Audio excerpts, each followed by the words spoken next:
तो आज हम लोग समझने वाले हैं रेनेगेड इमॉर्टल के लेटेस्ट एपिसोड यानी कि एपिसोड 93 को पूरी डिटेल में। यहाँ पर जो कुछ भी एपिसोड में हुआ है जो कि समझने में मुश्किल था उसके ऊपर भी रुक कर हम लोग आराम आराम से बात करेंगे। ये वाली वीडियो सिर्फ एपिसोड एक्सप्लेनेशन ही नहीं बल्कि एक इन्फो वीडियो भी होने वाली है।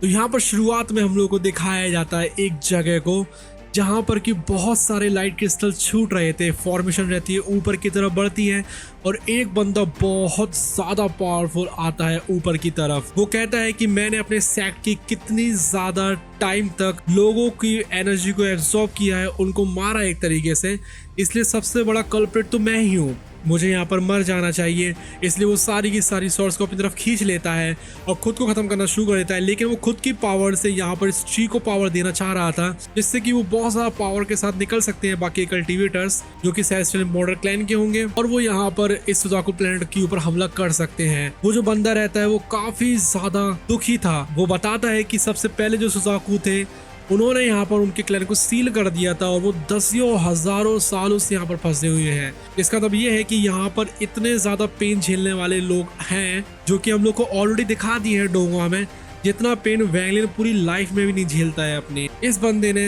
लिटरली अपने ही क्लैन के काउंटलेस नंबर ऑफ लोगों को मारा है जिससे कि उनकी एनर्जी को वो एब्सॉर्ब कर सके और ऐसा उसने हजारों सालों तक करा है। वैंगलिन की जर्नी यहाँ पर 3000 साल की रहती है, इसमें कि वो दर्द झेलता है लेकिन उसको यहाँ पर दर्द लिमोवान का ही रहता है ज्यादातर टाइम पर अपने पेरेंट्स का।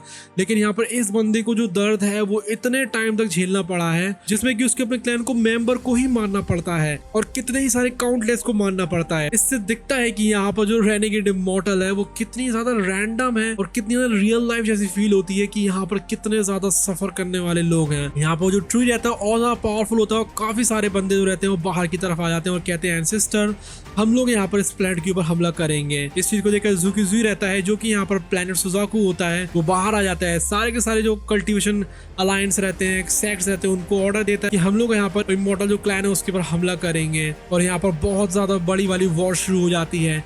उसके बाद सीन हम लोग को दिखाया जाता है वैंगलिन का जो कि स्टार कंपास के ऊपर बैठा हुआ था, जो कि देख रहा था अपने जेट्स को और वो कहता है कि मुझे यहाँ पर और ज्यादा सेलेस्टियल जेट्स चाहिए जिससे कि मैं यहाँ पर एक सोल ट्रांसफॉर्मेशन का बंदा बन सकूं। लेकिन उसकी नजर पड़ती है फिर प्लेनेट सुजाकू के ऊपर जहाँ पर कि ट्री होता है जिसमें से कि एक अलग ही तरीके की एनर्जी आ रही थी। उसको समझ में आ जाता है कुछ ना कुछ तो गलत बात हो रही है यहाँ पर। तभी यहाँ पर हम लोगों को दिखाया जाता है वैंगलिन फ्रेंड को जो कि यहाँ पर लड़ने में लगे हुए थे शमन्स के साथ में, जो कि इमॉर्टल क्लैन से आए हुए होते हैं। यहाँ पर वो जो शमन्स होते हैं बहुत ज्यादा पावरफुल होते हैं, हर एक की जो कल्टिवेशन थी वो नेसेंट सोल पर तो थी कम से कम। यहाँ पर जो बंदे रहते हैं वो उनको हिप्नोटाइज कर देते हैं इससे कि वो खुद ही के ऊपर हमला करना शुरू कर देते हैं। उसके बाद वो लोग सामने आ जाते हैं और कहते हैं कि तुम लोग किसी भी लायक नहीं हो। तभी उनका जो लीडर रहता है वो हमला कर देता है उनके ऊपर, लेकिन उसके हमले से उसको कुछ भी फर्क नहीं पड़ता है। तभी वो आसमान से बुलाता है काफी सारे छोटे छोटे सन्स जैसे फायर को और वो उसकी तरफ बढ़ने लगते हैं। तभी वहां पर वैंगलिन आ जाता है एंड टाइम पर और मॉस्किटो बीस को भेजता है इससे कि मॉस्किटो बीस उनको एब्सॉर्ब कर लेता हो, वहीं के वहीं खत्म हो जाते हैं। फिर वो अपने फ्रेंड से मिलता है। इनका नेम क्या है वो आप लोग हमें जरूर से बताएं कमेंट सेक्शन में। जो वैंगलिन रहता है वो हवा में उड़ रहा था और उसको याद आ जाती है देखकर कि ये तो वही वैंगलिन है जिसको कि मैंने काफी ज्यादा टाइम पहले देखा था। वैंगलिन पास में आता है, उसकी तरफ देखता है और कहता है कि तुम्हें कुछ तो याद आया होगा, नेसेंट सोल पर पहुंच चुके हो। तभी वो उसकी माथे के ऊपर उंगलियों को लगाता है जिससे कि उसकी जो याद रहती है पूरी तरीके से वापस आ जाती हैं। उसके बाद वो कहता है वैंगलिन से थैंक यू सो मच मुझे यहाँ पर सारी की सारी मेमोरीज लौटाने के लिए। तभी वैंगलिन कहता है कि हम दोनों ही हैं जो कि पूरी वैंग फैमिली में बचे हुए हैं, इसलिए इसमें थैंक्स कहने वाली कोई बात है ही नहीं। वैंगलिन उससे पूछता है कि यहाँ पर चल क्या रहा है, यहाँ पर कोई वॉर्स वगैरह होने में लगी हुई है क्या या फिर कुछ और। तो यहाँ पर वो जो बंदा रहता है वो उसको बताना शुरू करता है और कहता है कि यहाँ पर जो वॉर्स रहती है वो ज्यादा टाइम पहले शुरू नहीं हुई थी।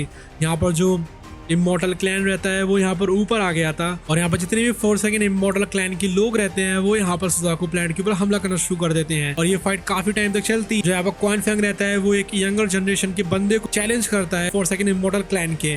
उन दोनों में से कोई भी नहीं जीत पाता, वो टाई रहता है और इसी चीज को देखकर दोनों के दोनों जो क्लैन रहते हैं सुजाकू और एक 4 सेकंड इमॉर्टल क्लैन, उन दोनों के बीच में एक एग्रीमेंट साइन होता है जिसमें कि अब यहाँ पर जो 4 सेकंड इमॉर्टल क्लैन है वो किसी भी 3rd लेवल कंट्री के अलावा किसी और पर हमला नहीं करेगा। यानी कि जितने भी यहाँ पर नेसेंट सोल लेवल के बंदे होते हैं जो 3rd लेवल की कंट्री होती है उन्हीं को वो तबाह करेंगे और किसी को भी नहीं। तो वैंगलिन रहता है वो सब कुछ यहाँ पर ध्यान से सुनने में लगा हुआ था।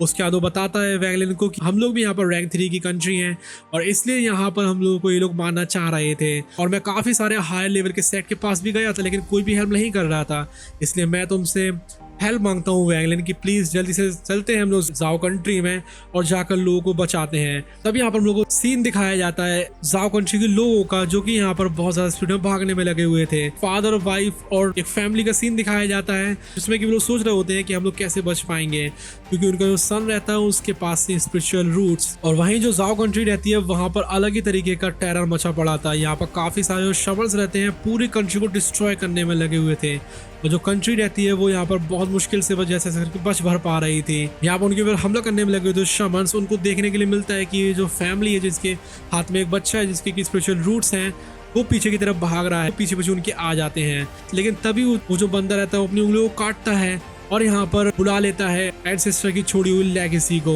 जो कि थी वैंगलिन के द्वारा छोड़ी हुई एक वुड कार्विंग। उस वुड कार्विंग में से अलग ही तरीके का ऑरा निकलने में लगा हुआ था। लेकिन तभी यहाँ पर एक पावरफुल बंदा आ जाता है जो कि सोल फॉर्मेशन के लेट स्टेज पर रहा होगा, और उसके लिए यहाँ पर सोल फॉर्मेशन की इनिशियल स्टेज की कार्विंग को हराना ज्यादा मुश्किल बात नहीं थी, इसलिए वो उसके ऊपर हमला करता है। वुड कार्विंग रहती है, थोड़ी देर प्रोटेक्ट करती है अपने आप को, लेकिन आखिर में जाकर वो और प्रोटेक्ट नहीं कर पाती है और उसके हाथ में आ जाती है। वो कहता है कि क्योंकि तुम्हारी कंट्री से मुझे इतने ज्यादा अच्छा ट्रेजर मिला है, इसलिए मैं तुम्हारी कंट्री को छोड़ने के लिए तैयार हूँ, लेकिन उसके बदले में तुम सबको वैसल बनना पड़ेगा हमारे इमोर्टल क्लैन का। और जाहिर सी बात है जो सुजाको प्लैनेट है इसके कंपैरिजन में तो वो जिंदगी तुम्हारी काफी ज्यादा अच्छी रहेगी। लेकिन जितने भी जाओ कंट्री के लोग रहते हैं वहां पर मना कर देते हैं। वो कहते हैं कि हम लोग अपने कंट्री को आखिर तक बचाएंगे चाहे कुछ भी क्यों ना हो जाए, और इसलिए वो कहता है कि चलो ठीक है फिर तुम लोग मरने के लिए तैयार हो जाओ, और वो उनके ऊपर हमला कर देता है। लेकिन तभी आ जाता है वहां पर वैंगलिन, वो उसके अटैक को रोक लेता है, और वो जो बंदा है वो सोचने लगता है कि इसकी पावर लेवल क्या है असल में वैंगलिन की। वो सोचता है कि ये सोल ट्रांसफॉर्मेशन पर तो नहीं लग रहा है, लेकिन सोल फॉर्मेशन की लेट फेस पर जरूर होगा, शायद इसको मैं जैसे तैसे करके हरा पाऊँ, या फिर अगर नहीं हरा पाऊंगा तो मैं से चला जाऊंगा। तभी वो जो बंदा रहता है वो देखता है वैंगलिन की तरफ कि यहाँ पर वो कितना टेरिफाइंग लग रहा है। यहाँ पर जितने भी जाओ कंट्री के लोग रहते हैं वो खुश हो गए थे वैंगलिन को देखकर। यहाँ पर जो बंदा रहता है देखता है वैंगलिन की तरफ, जो वैंगलिन रहता है वो कहता है कि मुझे मेरी वुड कार्विंग वापस दे दो। वो बंदा उसको वुड कार्विंग वापस तो देता है, लेकिन उसको एक्सप्लोड कर देता है। अब वैंगलिन तो वैंगलिन है, वो यहाँ पर उसको नहीं छोड़ने वाला था ऐसी चीज करने के लिए। वो अपने हाथ को उठाता है, वो जो बंदा रहता है वो देखता है फिर से वैंगलिन की तरफ, उसको समझ में आ जाती है कि यार ये बंदा तो बहुत ज्यादा पावरफुल है। तभी वहाँ जो वैंगलिन रहता है वो उसके बाद सोल से हमला कर देता है, लेकिन वो भी ट्री निकालता है, लेकिन उसका ट्री डिस्ट्रॉय हो जाता है। वो एक बैरियर निकालता है, वो बैरियर भी उसका डिस्ट्रॉय हो जाता है। उसके बाद वो एक बड़े से आग उगलने वाले स्नेक को निकालता है, जो कि उसका जितनी भी सोल्स रहती है सबको तबाह करना शुरू कर देता है। और वो सोचता है कि अब एक ही रास्ता यहाँ से भागने का, वो है कि मुझे यहाँ पर एक वर्ड खोलना पड़ेगा अपनी स्पेशल टेक्निक्स का इस्तेमाल करके। लेकिन वैंगलिन कहता है कि क्या मैंने तुम्हें यहाँ पर जाने के लिए कहा है। वो उस बंदे की तरफ देखता है, बहुत ज्यादा भयानक वाला प्रेशर को लगाता है, और इसलिए यहाँ पर वो जो उसने वर्ड बनाया हुआ था वो यहाँ पर तबाह हो जाता है। वो उस बंदे को पकड़ लेता है चेन से, अपनी लाइफ एंड डेथ डोमेन का इस्तेमाल करता है और कहता है कि तुम यहाँ पर मरने के लिए तैयार हो जाओ। लेकिन कुछ भी क्यों ना हो, वो बंदा मरने से पहले कहता है तुम मुझे मार तो दोगे, लेकिन तुम्हारे ऊपर मार्क जरूर छूट जाएगा मेरे 4 सेकंड इमॉर्टल क्लैन का, इसलिए जो और ज्यादा पावरफुल बंदे रहेंगे वो तुम्हारा पीछे नहीं छोड़ेंगे, तो मार कर ही रहेंगे। तभी वैंगलिन कहता है कि मैं ऑलरेडी यहाँ पर सोल ट्रांसफॉर्मेशन लेवल का जो बंदा रहता है तुम्हारे 4 सेकंड इमॉर्टल क्लैन का, उसका सामना कर चुका हूँ। उसके बाद वैंगलिन अपने हाथ को हिलाता है और वो जो बंदा रहता है उसके चिथड़े उड़ जाते हैं। उसका जो वैंगलिन रहता है देखता है अपने जाओ कंट्री की तरफ, और वो सारे बंदे ग्रीट करते हुए कहते हैं कि हमारे एंसेस्टर वापस आ चुके हैं। वैंगलिन कहता है कि मैं तुम्हारा कोई एंसेस्टर नहीं हूँ, लेकिन फिर भी वो कहते हैं कि आपने हमारे सेट के लिए कार्विंग छोड़ी थी और अब यहाँ पर आकर आपने हम लोग को बचाया भी है, इसलिए आज से आप ही हमारे एंसेस्टर हैं। तभी वैंगलिन सोचता है अपने पेरेंट्स के बारे में कि यहाँ पर किस तरीके से वो अपने पेरेंट्स के साथ में रहता था और उनके सामने वो एक बार बाउ डाउन कर रहा था। और ये सब बात याद आने के बाद वो सोचता है कि मुझे इस कंट्री के लिए कुछ कर देना चाहिए, क्योंकि वैसे भी इन लोगों ने मुझे एंसेस्टर मान लिया है। पहले तो वुड कार्विंग को निकालता है और उसको इतना स्ट्रॉन्ग बना देता है कि यहाँ पर सोल ट्रांसफॉर्मेशन का बंदा ना है तो उसको कुछ भी नहीं कर पाएगा। उसके बाद वो सेंटर में बैठ जाता है, जितने भी डिसाइबल्स रहते हैं वो आसपास आ जाते हैं और वो उनको कल्टीवेशन पास सिखाना शुरू कर देता है। उसके बाद वो अपनी लाइफ एंड डोमेन का इस्तेमाल करके इस सेट के इर्द गिर्द अच्छी खासी प्रोडक्शन को लगा देता है। उसके बाद वो कहता है कि मैंने जितना कर सकता था उतना मैंने कर दिया है, अब बाकी की जो चीज़ें हैं वो तुम लोगों के ऊपर ही हैं। उसके बाद वो अंदर की तरफ आता है, अपनी रिस्पेक्ट पे करता है और बात करता है अपने फ्रेंड से, और उसका फ्रेंड बोलता है कि मैं यहीं पर ही रुकूंगा और सेट को प्रोटेक्ट करूंगा। जो वैंगलिन रहता है वो यहाँ पर कहता है कि ठीक है, मुझे यहाँ पर और भी काम है करने के लिए जो मुझे करने चाहिए, इसलिए मैं यहाँ से जा रहा हूँ। वो यहाँ से उड़ता है और चला जाता है। उसके बाद हम लोग को सीन दिखाया जाता है सोल रिफाइनिंग सेट का, जहाँ पर कि जाले लगे पड़े हुए थे और वो बहुत बुरी तरीके से तबाह हुआ पड़ा था। यहाँ पर जो सेट रहता है उसकी लिटरली बहुत बुरी हालत थी।